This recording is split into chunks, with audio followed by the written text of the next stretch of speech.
All right, hey everybody, this is Chris from the Rewired Soul, and we are live right now. So if you happen to join and you're in the chat, I'll try to answer some questions. Today we're talking about the unfortunate death of rapper Lil Peep. 21 years old. I personally didn't know his music. I'm gonna go check it out. From what I've read, he's a rapper and also mixed in some emo music. I was a big emo kid growing up.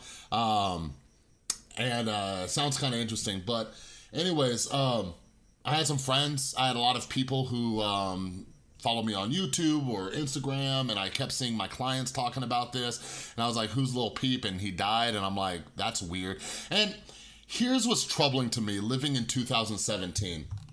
The most troubling thing is that when I hear of a young person dying, the first thing I think is drug overdose.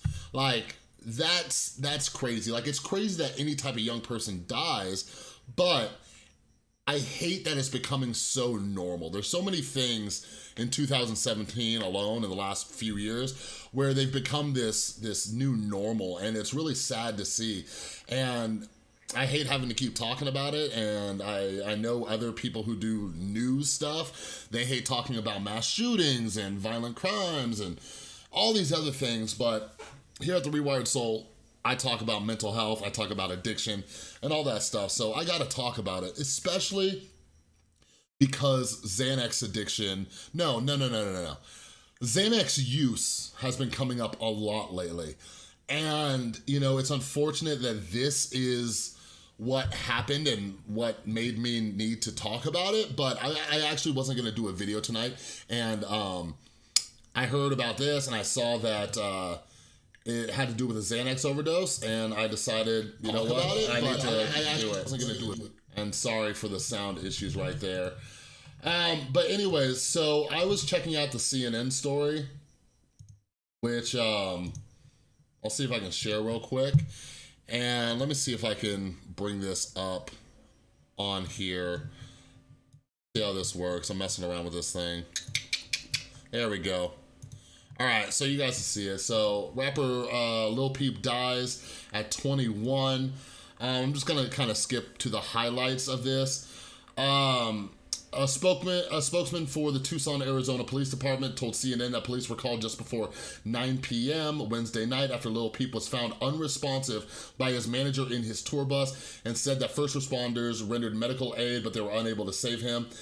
And it says, after speaking with people on the scene and going into the tour bus, police said that there was evidence of a possible drug overdose, most likely from Xanax. All right, I will put a link to this entire article in the description, but this is really troubling. Now, first let's talk about drug addiction and drug use in hip hop culture. Let's talk about that for a second. Okay, so one of the things that I talk about with my clients, and one of the reasons the DARE program just didn't work, here's a story that I share with everybody. So I grew up early 2000s, 1990s, okay? Like, I'm 32 years old if you were trying to do the math, but anyways. So I remember taking DARE classes. I wanna know if any of you watching took DARE, leave it in the comments, okay? And I remember, here's the way I explain this, and it makes sense when you think about it. So this guy comes in, and he's a police officer, a volunteer, or whatever. They come in, they beat into your head, drugs are bad, drugs are bad, drugs are bad. And you're like, whoa, drugs are bad.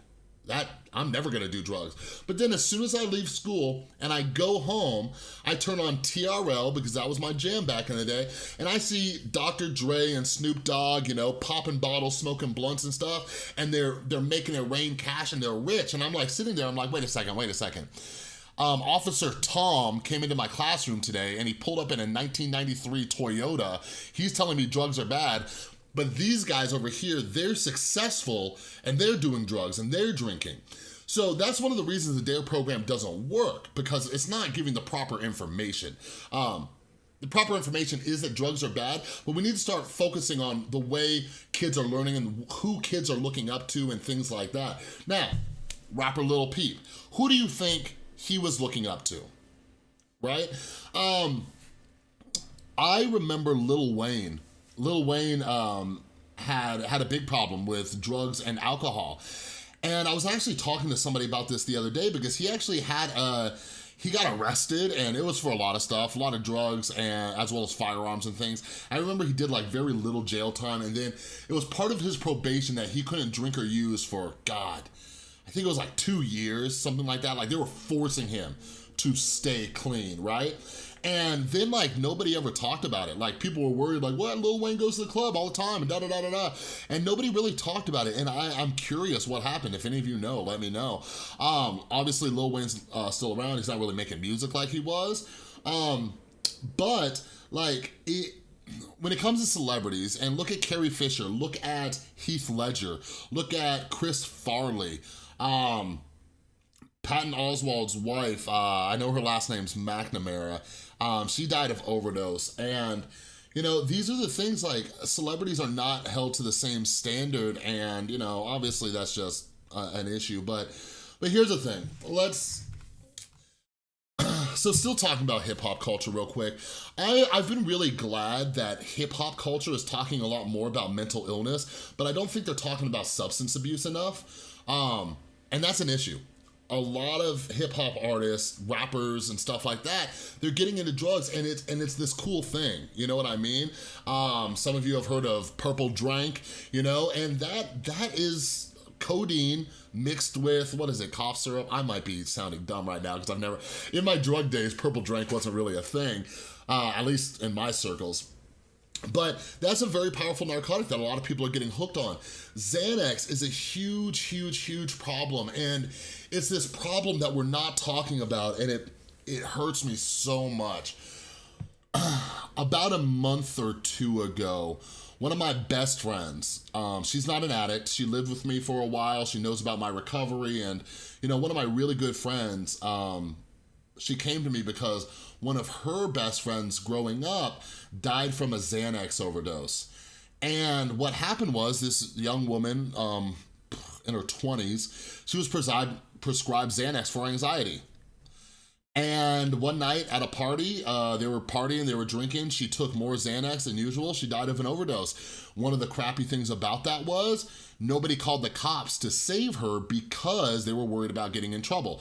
This is a lack of education, because in a lot of states, they've passed a law where you cannot have any type of charges against you if you call in an overdose. So if you're watching this, please know that. Please know that many people are not going to get in trouble if you call in an overdose. The reason why they made that law is to start saving lives, but I don't think enough people know about this law, so I'm trying to let you know about it. But anyways, XANAX is being prescribed. Like a lot of people, I have a video that exploded, like my version of exploded.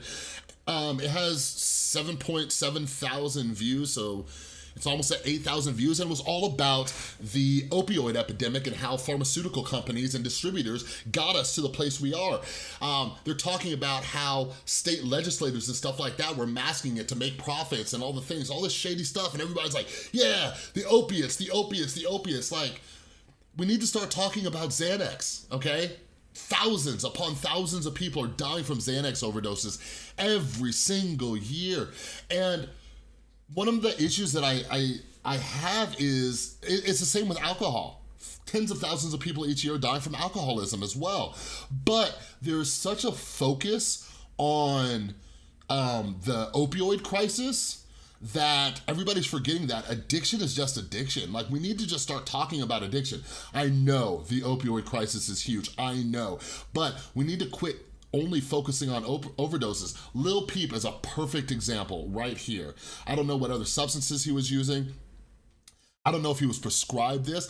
A lot of people just abuse XANAX. A lot of people do. For those of you who don't know what XANAX does, XANAX is a tranquilizer, okay? This depresses the central nervous system, all right? It's very, very easy to overdose on XANAX. I'm very grateful that the way my addicted brain is wired, that I never got into XANAX. I tried it. I was willing to try just about anything. I tried uppers, downers, sidewayers, whatever you gave me, I would try it. XANAX always made me like kind of zombie out, and I didn't like that. It was kind of like this really groggy feeling while I was still awake and not tired. It was just, I just didn't personally like it, but a lot of people get hooked on it. Now, why is XANAX prescribed? Xanax is prescribed for people with anxiety. I don't know if Lil Peep had anxiety. Dude, like becoming an up-and-coming star, getting a lot of attention, having a lot more responsibilities and all this stuff, a lot of famous people start getting anxious. So he might have been prescribed these medications. I don't know. We'll wait for more news reports to come out. But here's what we need to talk about. The reason Xanax is prescribed is because Americans are lazy. Americans are lazy. We want to do the least amount of work and get the biggest results. That is the bottom line truth. And some of you out there who might be taking Xanax, you might be upset. You might not like that. Sorry, that's the truth. We are a lazy society that wants instant gratification. When we get anxious, we want it to go away immediately. By the way, in case you haven't watched my other videos, I struggle with a generalized anxiety disorder, and I won't touch Xanax with a 10-foot pole, all right? So the reason people prescribe Xanax is because Xanax acts very quickly. Xanax goes straight to the amygdala, which sits at the base of the brainstem, is part of our limbic system, which is our basic survival instincts. People who struggle with any type of anxiety disorder, it's a problem with the amygdala being activated and having problems deactivating, okay? It constantly keeps us in that fight or flight mode. Not even constantly, but sometimes it's triggered at very bad times. When it comes to a generalized anxiety disorder, which I have, it means that my brain, that amygdala will light up even when nothing's wrong, when nothing's going on. So Xanax acts by going straight to the amygdala, deactivating. Problem with it is that it also triggers dopamine. When it triggers dopamine in the brain says, ooh, I like that feeling. And depending on how much you're using it or abusing it, or depending on the genetic predisposition to addiction, you might get a taste for it. So even when you're not anxious, you want it, okay? That's what drugs do. That's what makes Xanax so dangerous. Here's the problem with prescription drug addiction. Here is the biggest problem with it. It's that the addicted brain will justify the use of these drugs no matter what. And part of it is, so let's talk about opioids real quick. Painkillers. Okay?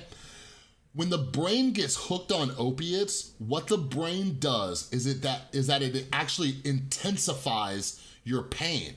It makes you feel more pain, so you want to use the drug. Now, when it comes to Xanax, what Xanax does is it makes your anxiety even worse. It intensifies your anxiety so that you will want to use Xanax. It makes you feel that there is no other solution to use, or no other solution to manage your anxiety, rather. And I'm sorry I'm multitasking right now. I just realized that I did not set this YouTube channel up right, so people aren't seeing it. Anyways, this drug's prescribed because people want these instant results. And I've been dealing with this a lot lately in my rehab center, all right? People come in, listen, when you get clean, you're gonna get anxiety. I don't care if you have an anxiety disorder or not, you are going to have anxiety when you get clean. Your body does not know how to live without the substance. Anxiety is a very common symptom of withdrawal, even post-acute withdrawal. And imagine you've been living this life taking drugs to deal with certain stresses, deal with depression, deal with all sorts of different situations. Your brain doesn't know how to deal with that, so it triggers anxiety. So people will try to justify their use of Xanax no matter what. I actually have someone in treatment right now who came in for alcohol, but they were also on anxiety meds. They were on Xanax, and they're trying to get, they're upset that my rehab took the Xanax away, and they're like, well, that's not the substance I had a problem with. It is the problem, you know? Alcohol, like, this is what we call polysubstance use. These are two things that go together, and here's the point I can't preach enough. If a guy like me can have a severe form of generalized anxiety disorder, I'm talking about panic attacks at work, I'm talking about feeling like I'm having a heart attack. I'm talking about thinking I'm gonna die, thinking that, you know, the world's coming to an end. All this stuff. If a guy like me with a severe form of anxiety can take a non-narcotic anxiety med and live a manageable life, anybody can do it. And I get that. Some of you watching this, you might be angry with me. You might be like, but you don't know, Chris. You don't get it, you know? And that's not the truth. That's not the truth. I've been there. I've been with the panic attacks. The problem is, going back to what I said earlier in this video, Americans are lazy and they want instant gratification. Those are the two reasons. When I learned that I could retrain my brain to deal with anxiety, I put in a lot of work. I put in a lot of work because I know drugs will kill me. They will kill me the same way they killed Lil Peep. My drug of choice was prescription opiates, but I could just as easily slip into a XANAX addiction. What I can't teach my clients enough is that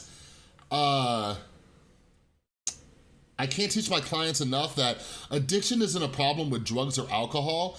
Addiction is a problem with an excess flood of dopamine. We simply react to these substances differently. If you are struggling with anxiety, like, there are so many solutions, and I don't know what it is. I don't know if it's with the universe or what, but I know with the holidays, and I've been doing a lot of holiday videos lately on the Rewired Soul YouTube channel, but I was actually gonna do a lot of videos on XANAX. I was gonna save this for a special announcement, but I'm gonna let you all know right now, if any of you watching this are struggling with anxiety, I don't know if you can see this app, all right? There's a brand new app. It's called Unwinding Anxiety, and it's from one of my mentors. He's actually my meditation teacher as well. His name's Dr. Jud Brewers. He has been doing a lot of scientific studies on meditation and anxiety and depression, overeating, smoking, addictions, all sorts of stuff. And he just released this app. And if you're watching this, I'm gonna put this in another video, but Unwinding Anxiety, go check it out. The first 4 days are free. And honestly, I'm just on day 1. I'm testing it out and then I'm gonna do some videos on it. But when I did the 4 free days for his other program, I immediately saw the changes within my mindset.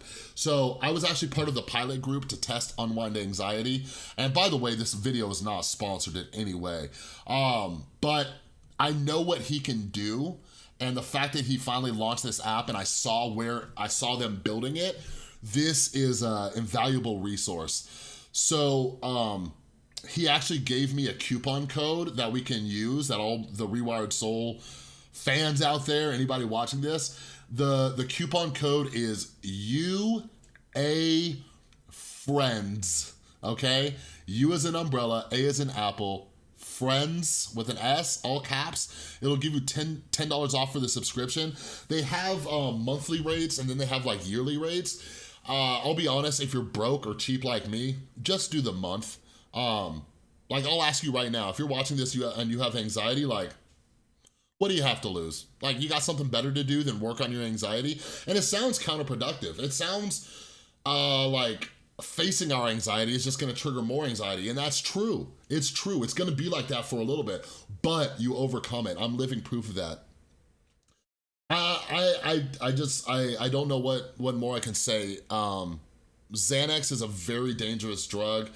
It is so dangerous, and it's overprescribed so much. One of the reasons it's overprescribed is because just about any doctor can prescribe it, and they don't look for signs of addiction.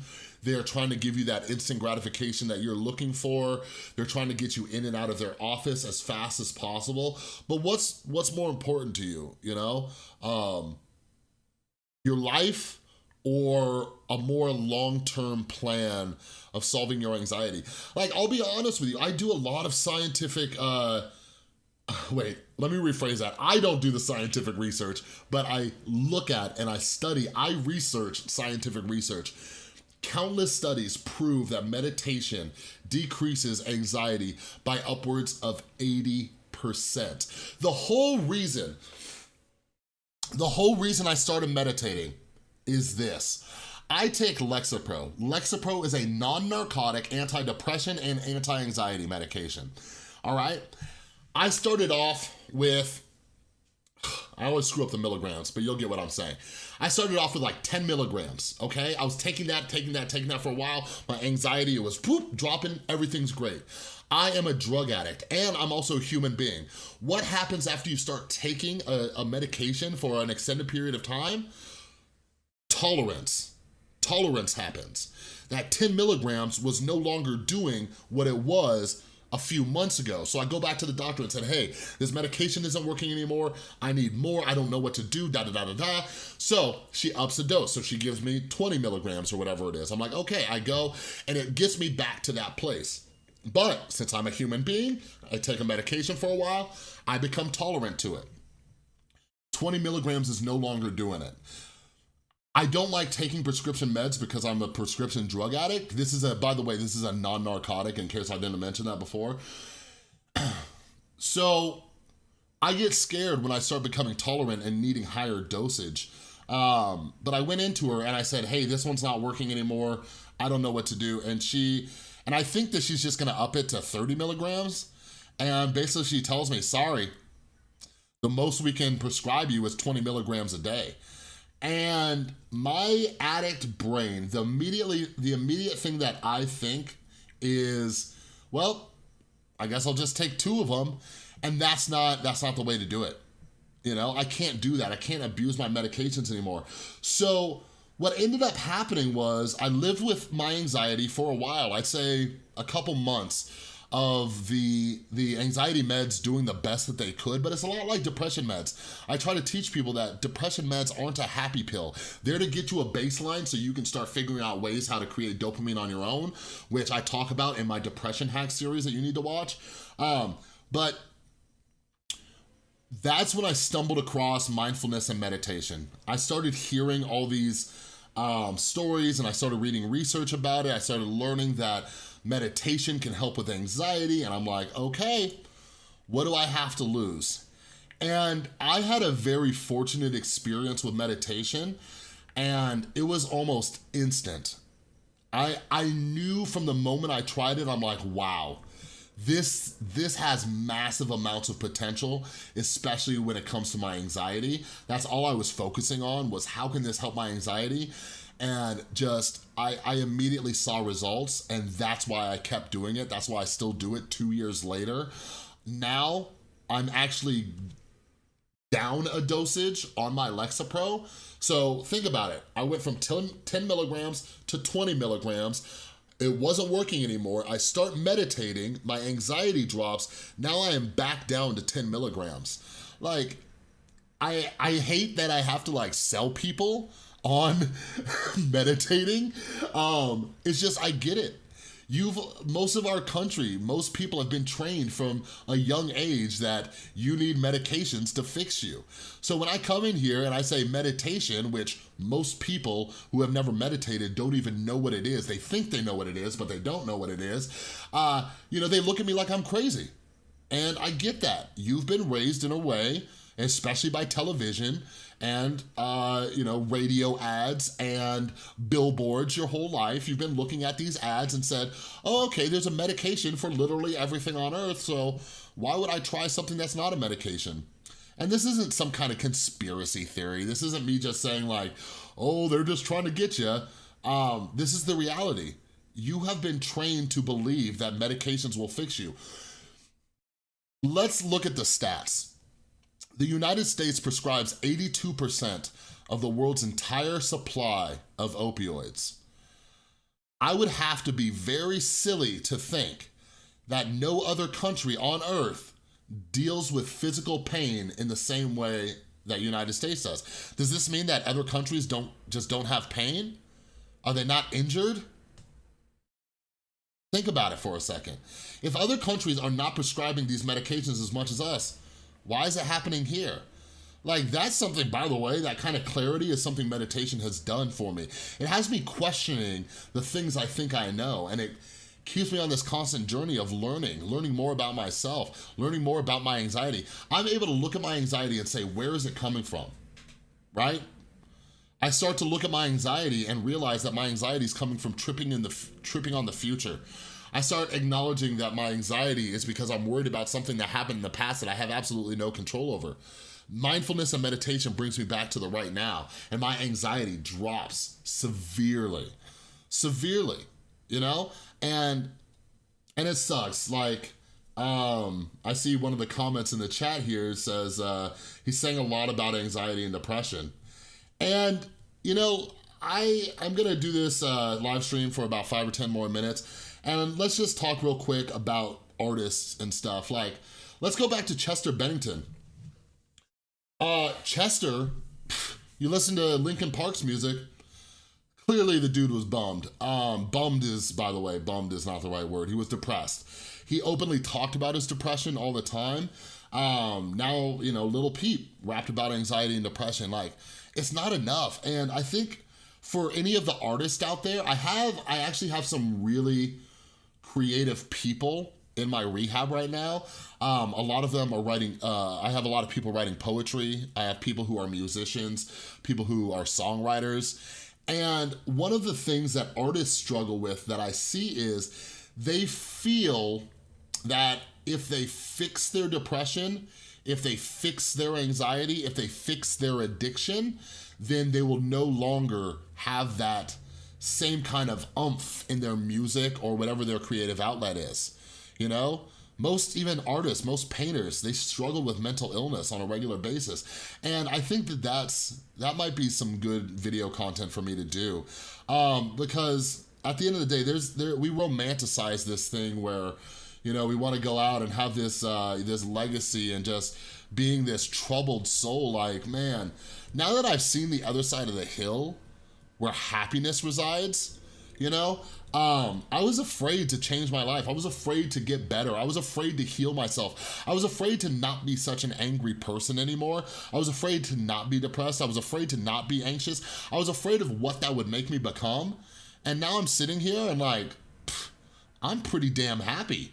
Now I don't want to go back to it, but so many people are afraid to go to that place. They feel it's gonna ruin their career. They feel it's gonna change their personality. And like, my question to you is like, what are we clinging on to?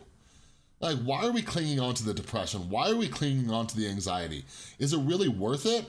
You know what I mean? Like, what's the point in having all the money in the world? What's the point in having all the fame? What's the point in having friends and family members if I can't enjoy them because I'm so depressed or I'm drunk or high all the time? What's the point? You know? So like, why not try this happiness thing out? Why not give ourselves a chance to be happy?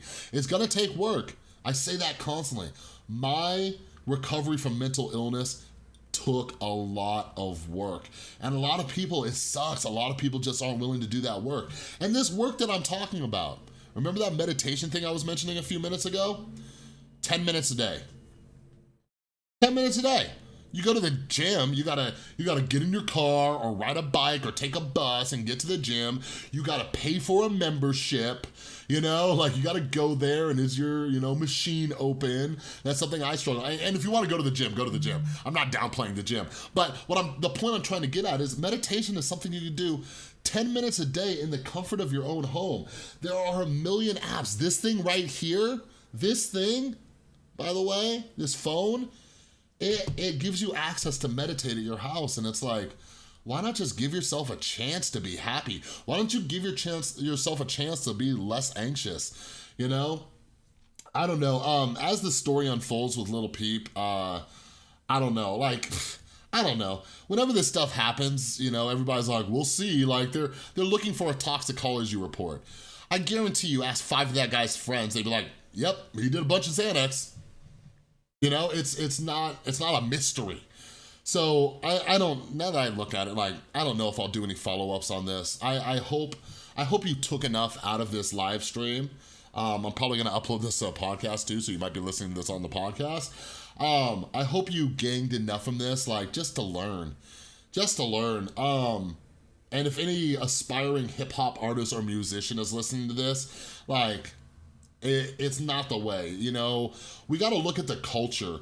One thing that I see with a lot of people who come through my addiction treatment center is that they have a hard time letting go of the lifestyle. You know what I'm saying?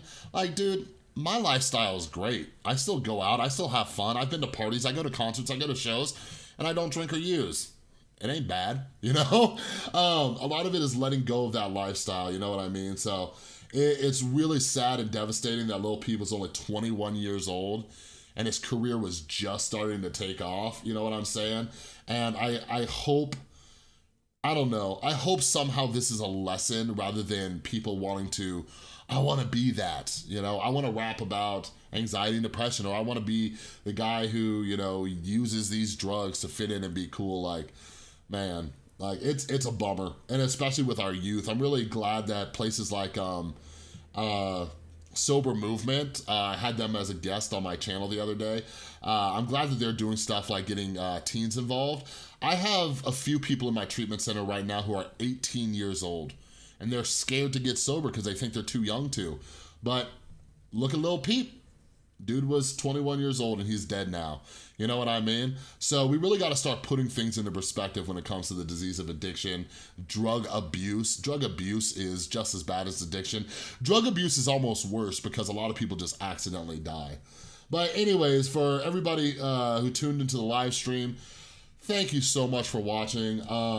But yeah, and if you haven't yet, subscribe to my channel. I'm always talking about mental health and mental illness and all sorts of stuff. And usually I have thumbnails. I think they're gonna be, wait, right over here. Click or tap on some of those. Check out some of the other content on this channel. But yeah, and if you ever need to, like, reach out to me. I have my Instagram link right there too. So follow me on Instagram. I'm doing a lot more content on Instagram, so follow me on there. All right, y'all. Hope you have a great evening, and I'll see you next time.